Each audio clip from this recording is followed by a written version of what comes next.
The Ugly Duckling. Episode 2. Seasons passed quietly over the peaceful lake. The days were filled with golden sunrises and shimmering sunsets. Flowers bloomed along the water's edge, and little birds learned to sing sweet songs to greet each new day. The swan, once the lonely, ugly duckling, had become a gentle guide to the young creatures living around the lake. His life was no longer about being admired for his beauty. It was about offering hope, wisdom, and kindness to those who needed it most. He had discovered a secret. True beauty shines brightest in a heart that never gives up. One morning, while the swan was gliding across the lake, he spotted a small bird hiding near the reeds. Its feathers were rough, and its eyes were filled with sadness. The swan recognized that look immediately. It was the same loneliness he had once carried deep inside. He swam closer, moving gently so as not to frighten the little one. "Hello," the swan said warmly. "Why are you hiding here all alone?" The small bird looked up, surprised that someone would speak kindly to him. "Because I am ugly," he whispered. "The others laugh at me. They say I don't belong." The swan's heart ached. He lowered his neck, making himself small so the little bird would not feel afraid. "I once thought I was ugly too," said the swan softly. "But it wasn't true. It took time for me to see my real beauty, the beauty that grew from my heart, not just from my feathers." The small bird's eyes grew wide with wonder. "Will I ever be beautiful too?" he asked. The swan smiled, a deep, wise smile. "You already are. You just can't see it yet. But one day you will." From that day forward, the swan visited the little bird every morning. He taught him how to swim gracefully, how to sing his own song without fear, and how to believe in his own strength even when others doubted him. The swan became a mentor to many young birds around the lake.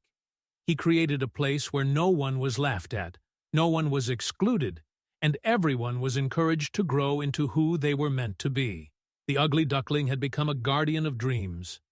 Years later, something wonderful happened. The little bird, once awkward and shy, grew into a magnificent creature. His feathers shimmered with shades of silver and blue. His voice sang out across the lake like music carried by the wind. He no longer hid among the reeds. He stood proudly among the others, helping new, younger birds find their own courage. The lake became a place famous not just for its beauty, but for the spirit of welcome and love that filled its air. Animals from faraway places came to live there, knowing they would be accepted just as they were. One cool autumn evening, as the trees turned brilliant red and gold, the older swan sat quietly by the water's edge. His reflection danced on the surface, framed by falling leaves. He thought back to the farmyard where his story had begun, the cold stares, the mocking laughter, the lonely days. He thought about the hard winters, the frightening storms, and the deep hunger he had once known. But he also thought about the moments of wonder, the golden light on the lake, the kindness of strangers, and the first time he realized he belonged somewhere. He smiled to himself. Every tear, every hardship, every lonely step had shaped him into who he was today. And now he had given that gift to others. He had shown them that life was not about where you started. It was about how bravely you kept going. The stars began to appear one by one, glittering like jewels across the darkening sky. The swan closed his eyes and listened to the quiet songs of the night. In his heart, he carried a deep peace. He had fulfilled his purpose. He had turned sorrow into wisdom. He had turned pain into compassion. He had turned loneliness into a home for many. The next morning, as the sun rose over the lake, the young birds gathered near the water's edge. They looked for their beloved teacher, but the swan was nowhere to be seen. Only a soft white feather floated gently on the breeze, dancing across the sky before settling on the lake's surface. The young ones bowed their heads respectfully. They knew, without words, that their great friend had journeyed beyond, perhaps soaring to a place even more beautiful than the world they knew. But they also knew this: he would never really be gone. His lessons lived in their hearts. His spirit moved with the water, sang with the birds, and shimmered with the stars. The ugly duckling, who had once been mocked and forgotten, had become an everlasting light in the world. Even now, if you visit that special lake and listen carefully to the breeze, you might hear a gentle voice whisper, "No matter how hard you're beginning, no matter how dark your days, you are growing into something beautiful. Believe it. Keep going. Your wings are waiting." And somewhere, beyond the clouds, the great swan watches with pride, smiling at every new soul who dares to believe in their own becoming. Many, many years had passed since the great swan had left the world, leaving behind a legacy that no time could erase. The lake remained beautiful, its waters sparkling under the same golden sun. The trees that had once whispered to the lonely duckling now sang songs of hope and belonging. And across the lands, the story of the ugly duckling, the one who had grown into the most noble swan, became a legend told from generation to generation. Among the new families of birds, there was a young duckling named Lena. Lena was different from the others.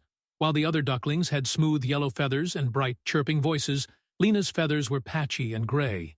Her wings seemed too long for her small body, and she often stumbled when she tried to waddle after her siblings. The others laughed at her clumsiness. They whispered when she passed by. They made her feel like she didn't belong. Every night, Lena would sit quietly by the shore, gazing at the reflection of the moon on the water, wondering if there was something wrong with her. Her heart ached with loneliness. One evening, as the stars blinked awake in the sky, an old turtle named Taro crept up beside her.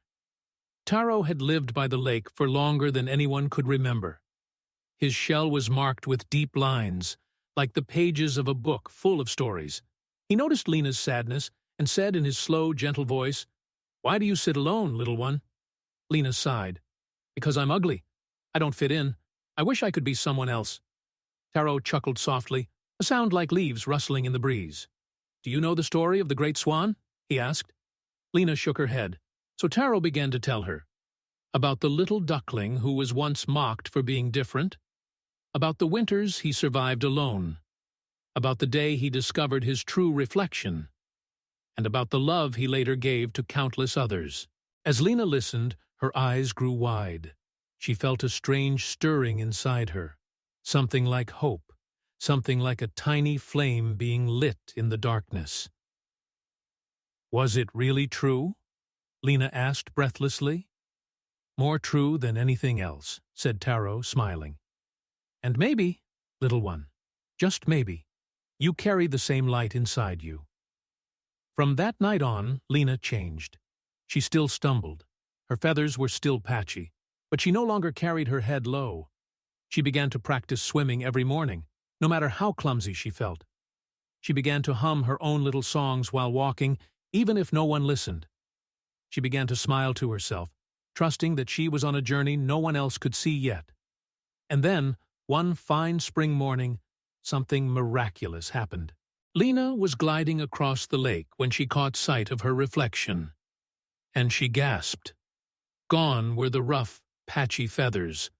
Gone was the awkward, unsure duckling. In her place was a breathtaking young swan, her wings gleaming like silver under the sun, her long neck curving gracefully, her eyes filled with wisdom and warmth. Tears welled up in her eyes, but they were tears of joy. She had not become beautiful overnight. She had grown through every stumble, every lonely night, every whispered laugh she had once endured. She understood now what Taro had meant. Her beauty had always been inside her, waiting for the right moment to bloom. Lena's heart swelled with gratitude, not just for her new form, but for the journey itself, for every hard moment that had shaped her spirit into something unbreakable. And Lena knew what she had to do. She remembered how the great swan had once taught the little ones by the water.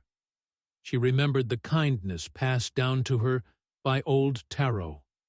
So Lena began to teach too.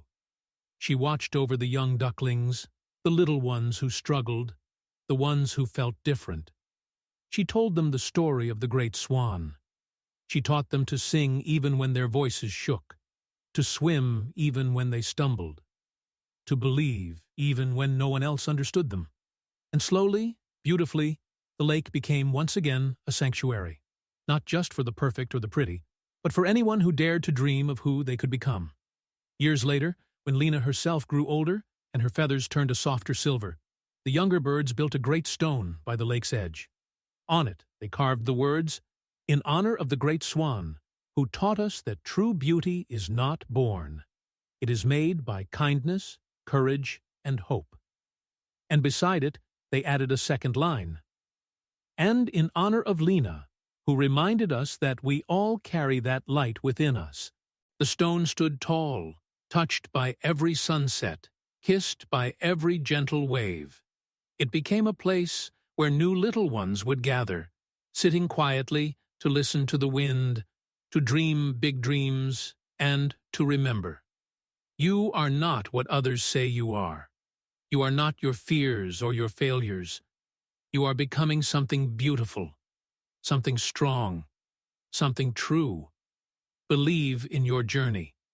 And if you listened very closely, on the softest of breezes, under the shimmer of the stars, you might still hear the echo of the great swan and Lena whispering together, "You are enough.